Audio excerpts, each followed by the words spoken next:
All right, good evening, everyone. We are officially on the air at the 84th Annual Membership Meeting of the Shenandoah Valley Electric Cooperative. Thank you so much for joining us in circumstances that are clearly new for both you all and the cooperative. My name is Morgan Messer, and I am SVEC's Director of External Affairs and Communication, and I'm going to guide us along our meeting this evening. We're sorry that we can't be with you in person this evening, but we hope you and your family are safe and well. If you have any questions for SVEC board or staff at any time during the call tonight, you can press 0, and someone will assist you in taking your question. We'll answer those questions later on during our Q&A. Please remember not to discuss personal account-related information while you're on the phone this evening. If you do have a personal account-related question, we'll be happy to take your contact information and we'll give you a call back. Towards the end of the meeting, we'll also announce the results of this year's director elections. I want to recognize your elected board members who are here with me tonight. We've got Board Chair Larry Haddishell from Augusta County, Vice Chair Suzanne Obenchain from Rockingham County, Secretary Treasurer Bill Orendorff from Frederick County, Brent Arbogast from Rockingham County, Steve Burkholder from Rockingham County, Dr. Conrad Helsley from Shenandoah County, Jerry Doffelmeyer from Page County, Robbie Marchant from the City of Winchester, Brian Plum from Page County, and Todd Van Horn from Frederick County. Also joining us tonight is SVEC's corporate attorneys Dale Davenport and Hannah Hutman. Finally, SVEC senior staff participating in the call include President and Chief Executive Officer Greg Rogers, Vice President and Chief Financial Officer Mike Alger, Vice President and Chief Information Officer Wayne Hanna, Vice President of Engineering Jason Birch, and Vice President of Operations Tony Dean. Now, I would also like to announce the winners of 12 randomly selected door prizes among our members who returned their proxies to SVEC or registered for the meeting. Each door prize is for a $250 bill credit, and we know we couldn't wait to the end to do that, so we're going to go ahead and announce those randomly selected winners now. That's Larry and Barbara Whitecotton of Bluegrass, Garland and Sylvia Yoder of Harrisonburg, Alan Louderback of Luray, Patricia Dillinger of Edinburgh, Nancy Dean of Westminster, Deborah Gazuski of Stevenson, Mary Hawkins of Dayton, Ellen Goodhart of Winchester, Jarman and Martha Fretwell of Waynesboro, Billy Christ of Timberville, Albert and Margaret Lee of Berryville, and David and Twyla Stoltzfus of Harrisonburg. Staff will follow up with each one of you individually regarding your bill credit. I will now ask Wayne Hanna, SVEC's Chief Information Officer, to provide a moment of reflection as we begin this business meeting. Thanks, Morgan. Let's bow our heads. Lord, our world is in chaos and we don't know what to expect next. We ask for your clarity and peace. We know you are in control, and if you are for us, then who can be against us? We ask that you keep us safe and guard our hearts and our minds from pride and selfishness. We lift up those that put their lives on the line every day to defend our freedom and protect and serve us. And we ask a blessing on their families as well. Bless this meeting and all those present here and at home, and help guide us. These things we ask in Jesus' name. Amen. Thank you so much, Wayne. At this time, I'm going to introduce SVEC Board Chair Larry Haddishell to call the meeting to order. Thank you, Morgan. Good evening, everyone. I'm Larry Haddishell, Chair of the Board of Directors. Your participation in tonight's meeting is part of the 7 cooperative principles which Shenandoah Valley was built upon. We're happy to have you with us tonight. All the members of the board, as well as a number of SVEC personnel, are gathered this evening at the cooperative's headquarters near Mount Crawford.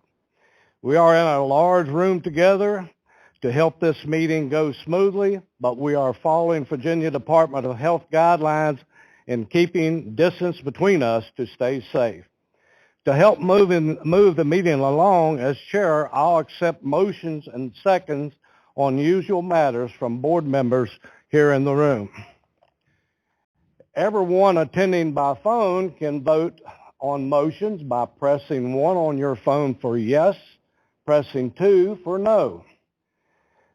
SVEC employees have gone to great lengths to make this meeting possible, and I really thank them for that. Still, we may have some technical glitches, and if we do, I'll apologize for that in advance for those if we have them, and thank you for your patience. And now I'll call this 84th annual meeting of the Shenandoah Valley Electric Cooperative to order.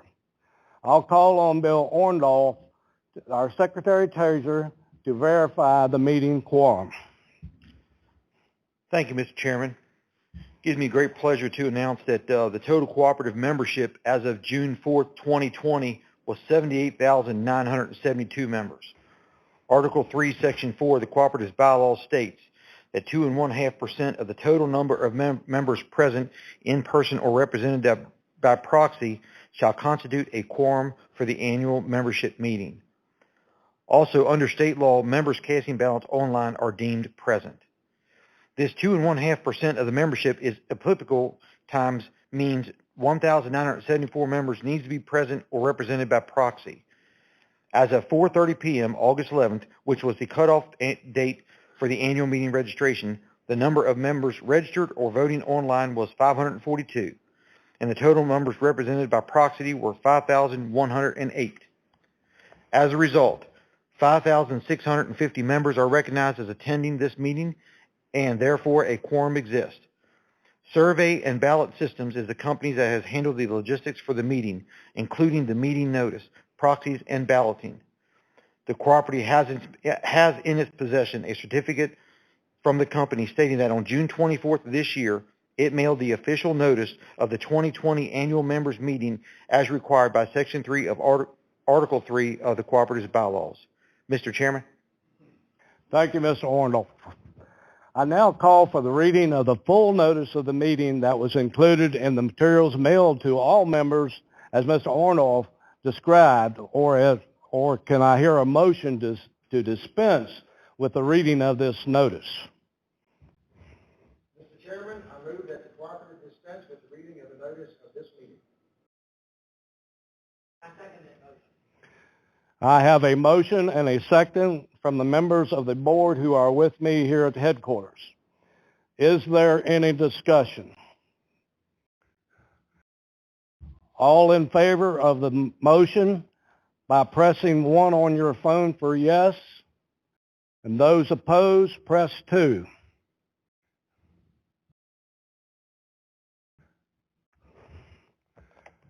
I can view the results of the telephone voting on a monitor here in the room. The motion carries. And now I'll call for the reading and approval of the minutes of the 2019 Shenandoah Valley's annual meeting. A copy of these minutes have been available on our website, including an annual meeting registration page for several weeks. Is there a motion to dispense with the reading of the minutes and approval of them as presented? I move that we dispense with the reading of the 2019 annual meeting minutes and approve them as presented. I have a motion and a second from members of the board who are with me here at headquarters. Is there any discussion?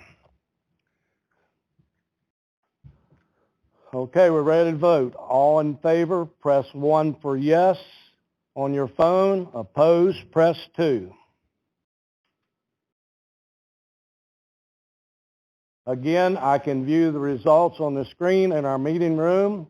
The motion carries. Ms. Messer. Hi, everyone. It's Morgan Messer again. As a reminder, if you have a question for the SVEC board or staff, please press 0 at any time during the call, and someone will assist you in getting your question in the queue. Again, please don't discuss any personal account-related information while you're on the phone this evening. We're happy to take down your contact information and give you a call back. And now, we're back to Board Chair Larry Howdishell for his remarks. Okay, and now I'm going to share a few remarks from you before we hear from President and CEO Greg Rogers and then we'll get to your questions. I'm proud that you have allowed me to serve as a director and to be associated with this honorable group of fellow directors. This is a crazy time we live in right now. Any of you listen who know me probably would rather be shaking hands, meeting your family, rather than speaking across on the phone. But we're going to make do with what we're given, and we're doing the right thing by having our meeting by phone. I can tell you your electric cooperatives is doing a phenomenal job keeping everything running smoothly in the face of all this uncertainty. Hopefully you have barely noticed any changes to your electric service, as we've had to close offices and our employees have been working from home. I don't want us to lose sight of that. During this biggest disturbance of most of our lives, the electric cooperatives have emphasized member relations and service. Just like our mission statement says, we exist to serve our members. This is not a simple task. SVEC maintains a total plant value of more than $593 million in 8 counties and 1 city of Winchester. We serve a large, widespread, diversified territory with more than 98,000 meters along 7,800 miles of line. There are just a few of the numbers I'm going to share with you tonight, but I encourage you to look at our annual report posted on our website, and you can see the many things that Shenandoah Valley does for our community and our members, and the numbers will be a little more diced up to where you can understand them and see where every penny is spent. Up and down the Shenandoah Valley, our employees are carrying out the co-op's mission to provide reliable, safe electric service at the lowest possible cost. For me and the rest of the board members here, we commend those employees and the Shenandoah Valley members ourselves. We are Shenandoah Valley members ourselves. We are proud of the hard work and attention to safety the Shenandoah Valley team puts in every day. It's important to remember that board members, just like these employees, are your neighbors. We are part of the cooperative and the valley just like you. We will continue to support you and the communities we serve. Now it is my pleasure to introduce Greg Rogers, our President and Chief Executive Officer. Thank you, Mr. Howdy Shell. I am Greg Rogers, President and Chief Executive Officer. It's a pleasure to address everyone this evening. I'm going to keep my remarks focused on 4 areas that are at the forefront of the cooperative. If there's anything I miss or something you want to follow up on tonight, please press 0 for a chance to ask your question live tonight, or give us a call during business hours and we'll be happy to assist you. I want to briefly cover the cooperative's financial standings, COVID-19's impact on the cooperative, the status of broadband in our service territory, and the latest with solar energy. In regards to the cooperative's financials, for a detailed auditor's report for 2019, please visit us at www.svec.coop or call us at SVEC at 1-800-234-7832 to request a copy. Select financial data is also in the annual report that was included in your July's Cooperative Living and is posted on our website as well. The major takeaway is that your cooperative remains financially stable. Through sound business decisions and practices, SVEC was again fortunate to come out ahead in 2019, which led recently to one of the biggest advantages of a co-op membership, the return of capital credits. On July 30th, the Board of Directors retired capital credits for all members who received service in 2019. This, in combination with the capital credits that our power provider retired from 1991, totaled over $4 million. By taking this approach to retiring capital credits, our board ensured that more members would get more money back and sooner in the wake of this difficult financial time for all. As a not-for-profit cooperative, SVEC is not looking to line the pockets of investors who live outside the area.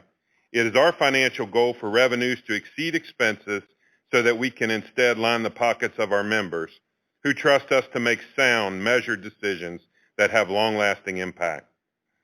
We are continuing to look for opportunities to offset our expenses, such as refinancing our debt when possible and applying for and receiving a Paycheck Protection Loan Program earlier this year.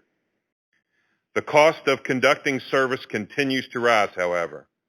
The rural membership of electric cooperatives sometimes results in higher fixed costs for delivering electricity. For example, SVEC averages about 12.5 members per mile of line, while investor-owned utilities average 34 services per mile of line. In January of 2020, in an effort to help the co-op properly recover costs for the future, we instituted a rate revision that included an increase in the basic customer charge on your bill. We have received comments from a few members on this topic and wanted to address it here. The cooperative pursued a rate revision to cover costs. It did not increase the basic consumer charge to generate any additional revenue to then be redistributed at the board's discretion. The costs that we are attempting to recover are the costs of distributing and maintaining the system in which the electricity is distributed on, regardless of the directional flow.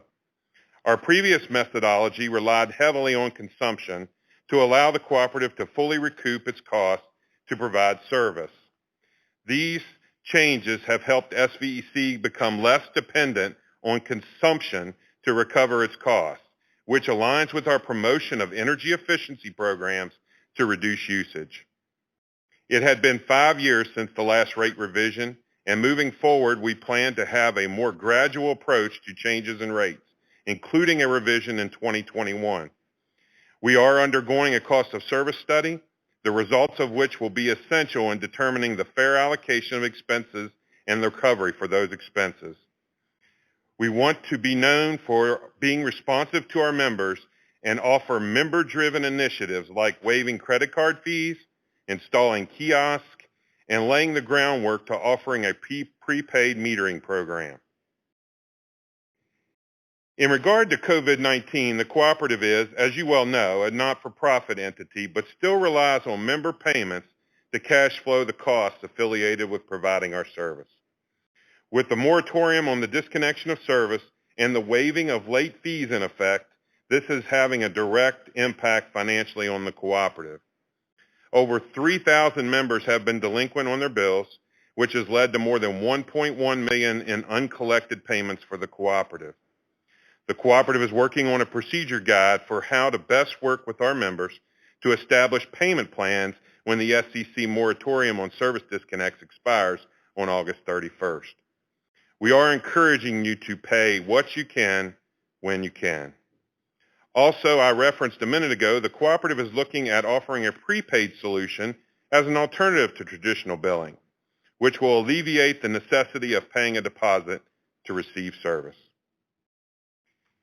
As we've all adapted to living and many members working remotely, the cooperative recognizes the need for broadband in rural communities. We have been researching how installing fiber for our electric needs may or may not intersect with playing a role in distributing broadband to our members who need it. We have completed a broadband feasibility study and are waiting to finish a second one to provide a comparison on costs to implement a broadband project in our system. We're also evaluating the financial model and COVID impact of potentially participating in broadband as it relates to other capital project priorities on the electric side. Our board is scheduled to make a decision on the direction of the broadband at its strategic planning meeting later this month, after which we will share more information with our members. Finally, it's worth mentioning progress SVEC and our sister cooperatives in Virginia have made on the solar energy front. Many energy reform bills were passed during 2020 General Assembly. Co-ops were largely carved out because of the work we did in 2019 that included measures to increase our net metering capacity. At SVEC last year, we hired an energy program coordinator who works out of our Rockingham office and is the primary point of contact for our net metering members. When we explore our next rate revision, SVEC will be examining a community solar offering. Community solar is a way for members who cannot afford to place or otherwise have solar arrays at their property to participate in the process of ensuring that renewable energy is a growing part of SVEC's portfolio. At our Rockingham office, we have 2 solar projects designed to better educate the co-op on how various solar arrays function, with a future goal of hosting groups for tours. We have a 10 kW static solar array paired with a 11.4 kW lithium-ion battery, and this is enough to power about a medium to large-size home. We just installed in the last few weeks an 18 kW single-axis tracking array, which can produce enough energy to power 1 to 3 homes, depending on the size and the efficiency of those homes. We look forward to inviting you to come see and learn about these solar arrays once we are able to again safely get together. These are just a few of the big picture issues going on here at SVEC. Despite the circumstances of the last few months, we continue to answer your calls, respond to your service issues, and otherwise serve you not only to meet, but to exceed your expectations. From the IT folks who made working remotely possible, to the member services representatives and other staff positions continuing to do their full jobs remotely, to our field crews who are out there hooking up new services, performing essential maintenance, and restoring power right out in the communities, I would like to thank them all for their dedicated work toward providing the essential service of electricity to our members. If at any time we can be of further assistance, please do not hesitate to contact us. Before I hand the microphone over, I also want to recognize all of the former employees and board members who have worked long and hard to help SVEC grow its presence, while never losing sight of what it means to be community-oriented. And last, but certainly not least, I want to thank all the veterans. Whether you're in the room with me tonight or you're listening on the phone, we will forever be grateful for your selfless efforts to give the rest of us an opportunity to live in a free world. Thank you very much for taking the time to listen and participate in tonight's meeting. I'll turn it back over to Ms. Messer. Thank you so much. And again, as a reminder, if you have a question at any point in time during this evening, just press 0 and someone will assist you to get your question lined up in the queue. And also, again, no personal account information while you're on the phone with us this evening, but we'd be more than happy to take your contact information and give you a call back.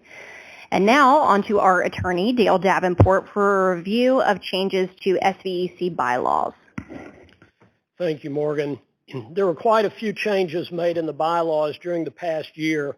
A copy of the bylaws that show all of the changes has been on the co-op's website for the last couple of weeks. The amendments that have been made since the annual meeting in 2019 fall into 3 categories.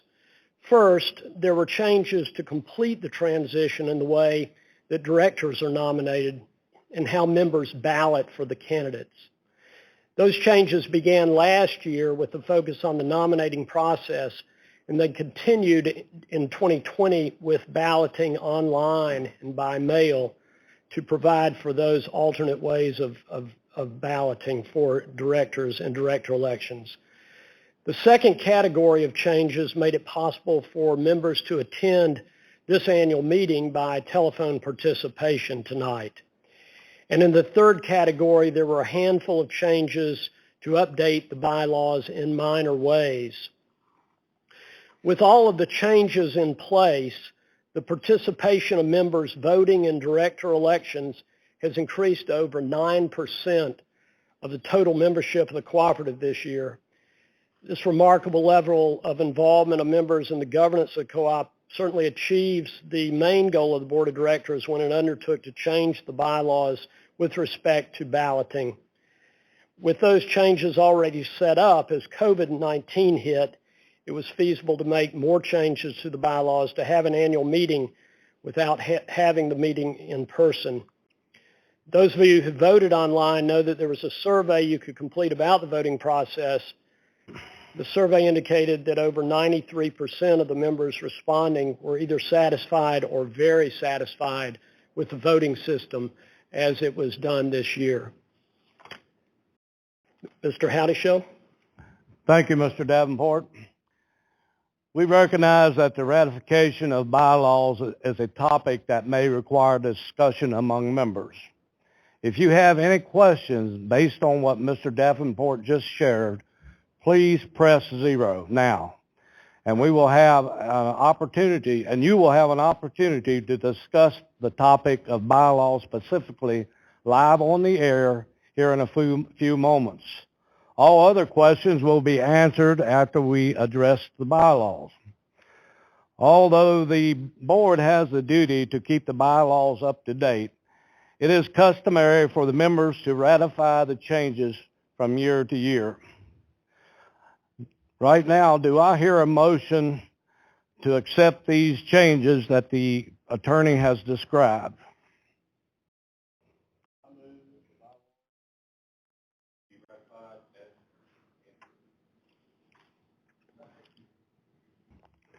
I have a motion made and properly second to ratify these changes. Is there any discussion? We will pause briefly to allow for a member on the phone to submit a question if you so choose.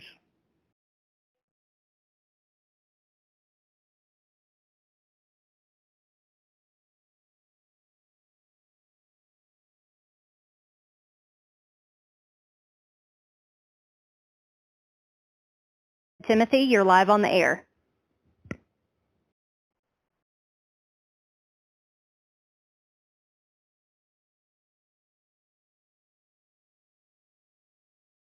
If you've got a question regarding bylaws, you are live and you're free to go ahead and ask that question about bylaws.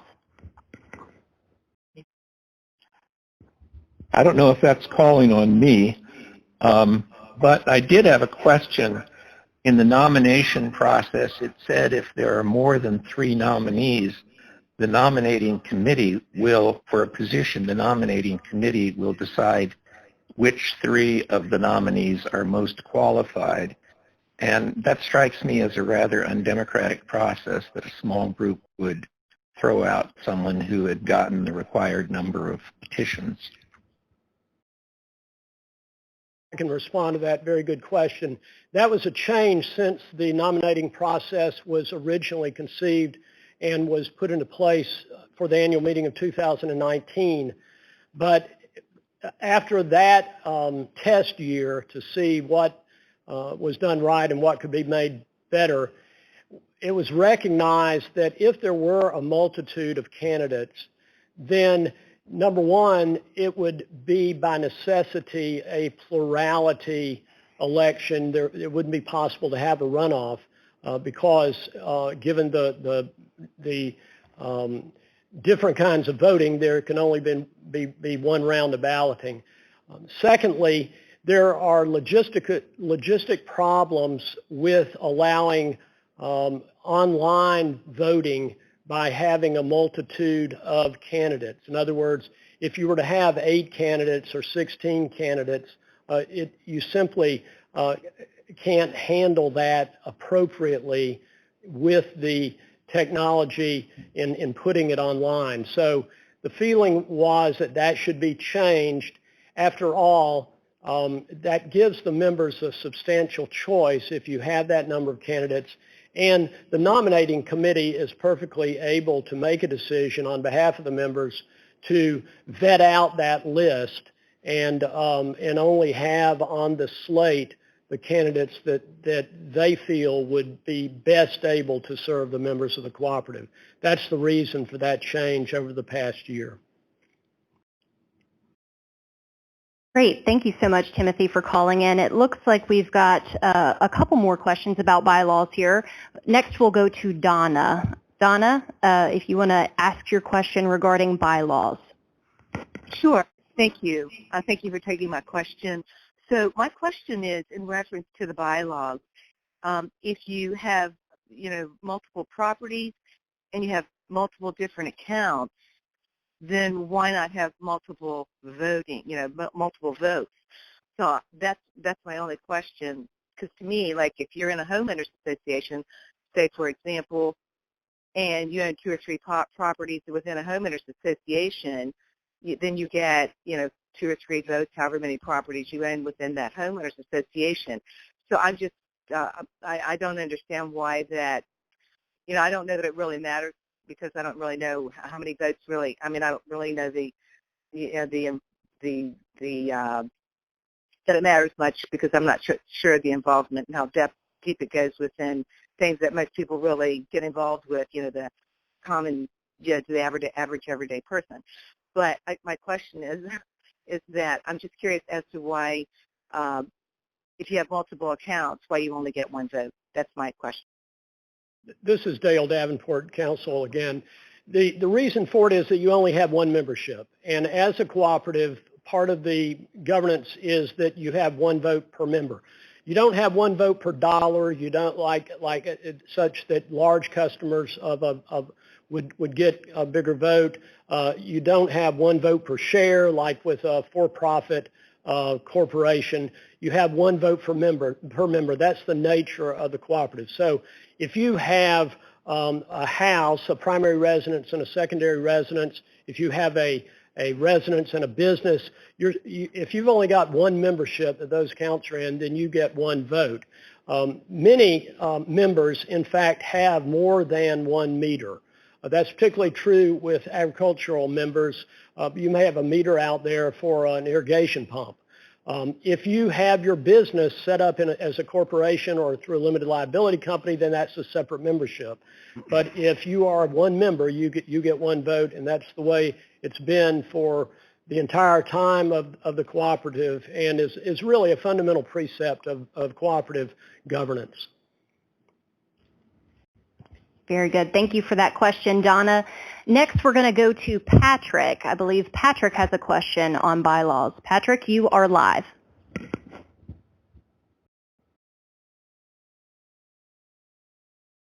Yes, I wanted to go back over the point again, why the nomination committee reduces the number of nominees and why we can only vote once to reduce that slate. Was there an event once where you had this kind of a problem, so you decided to restructure it because it was complicated to go through multiple rounds of voting to reduce nominees or to come up with a final slate of elected board members? Actually, it's been the bylaws for at least half the life of the cooperative in which I've been involved with it that directors have been elected by plurality.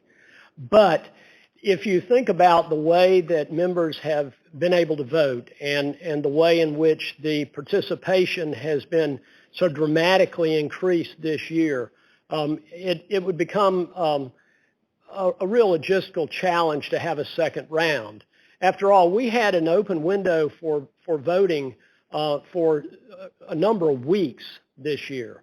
And if we were going to have a runoff of the members present tonight, for example, that would be very unfair to the people who were not able to be here tonight.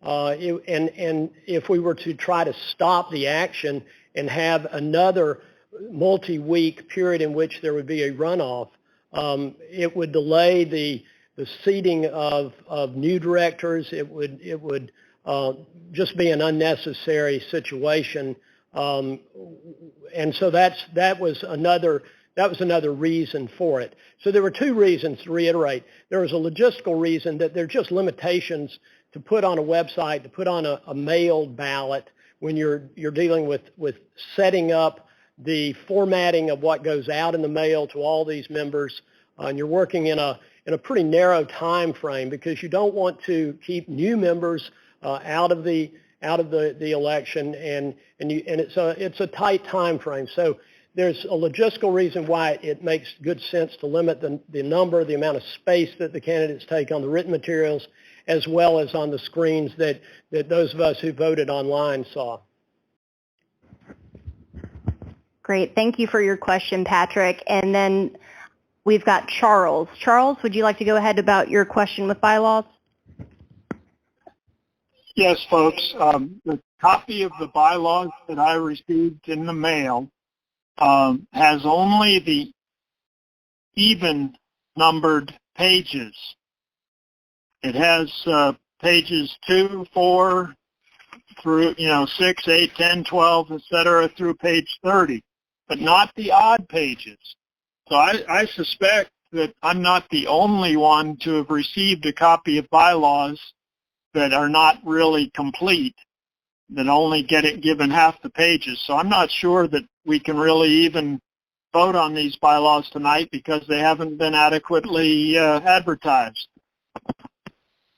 Charles, thanks so much for sharing that. So the bylaws were mailed to the folks that had pre-registered with enough time to allow for the postage to get to the pre-registered attendees for tonight's telephone meeting. We also had the bylaws posted on the website to be reviewed, the red line copy, so that folks could also go online and view, especially if they were registering late. So, we take a lot of great pride here at the co-op in being responsive. So we'll be happy for anybody in the future that needs copies of those bylaws ahead of time, or if you ever have any issues with your service, to just give us a call. But they were made available online as well. So thank you so much for your question. Mr. Chair, I believe that's all the questions that we've had regarding bylaws. Okay, I'd also like to thank the people that called in with their questions. We do have a motion properly second. And all in favor of the motion, please press 1 for yes and press 2 for no.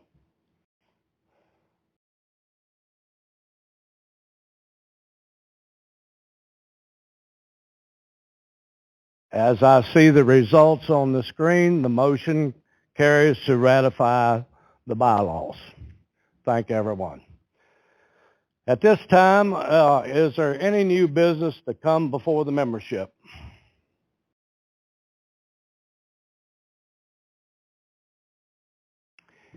Hearing none, I'll turn the meeting back over to Morgan Messer to answer questions from our members. Thank you so much, Larry. So as a final reminder, if anybody on the line has a question for SVEC staff or board members, please just press 0 and we can get you lined up in the queue and answer those questions that you have. So at this time, let's start with our Q&A session, and I'm looking online and we're going to go to Victor. Victor, you are live on the air to ask your question. Okay, thank you. Can you hear me? Can hear you. Yes. Okay. I just had a question on the study that was commented on regarding putting a fiber optic down, offering broadband.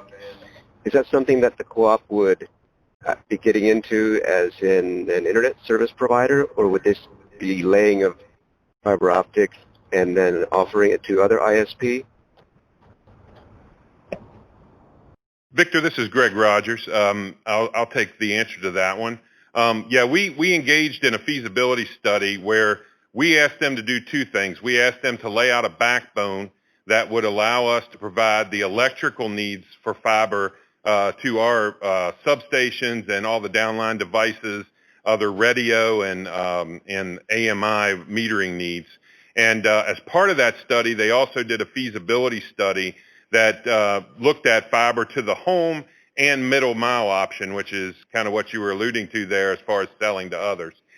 All those options will be on the table when we discuss at a strategic planning meeting with our board later in the month, where we would decide among the three options to either engage in it for the electrical side, to allow for the expanded use so that it could be used as dark fiber sold to other providers, or go all the way fiber to the home. So those are all open at this point, and our board will be considering those at a strategic planning meeting later in the month. Thanks so much for that question, Victor. And Mr. Chair, we don't have any other questions in the queue. Okay, I reckon we'll call on Dale Davenport for the election results.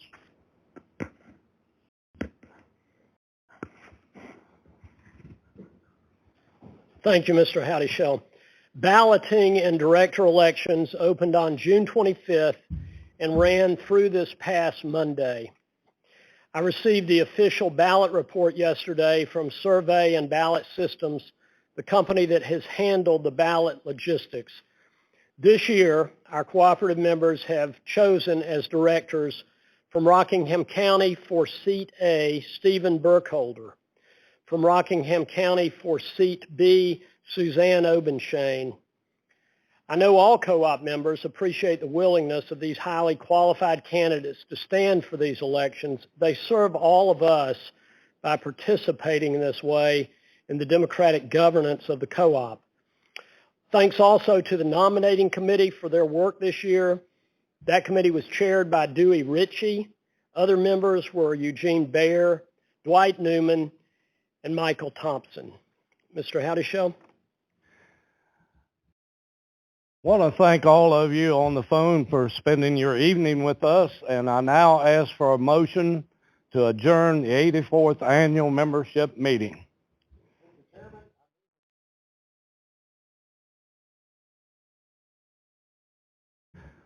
Okay, all as once before, press 1 for adjourning the meeting, press 2 to continue on. As on the board is showing me, we have a lot of people that want the motion to carry to adjourn the meeting. We want to thank you again on behalf of the cooperative. We wish you and your family a safe and healthy year. And God bless. This meeting is adjourned.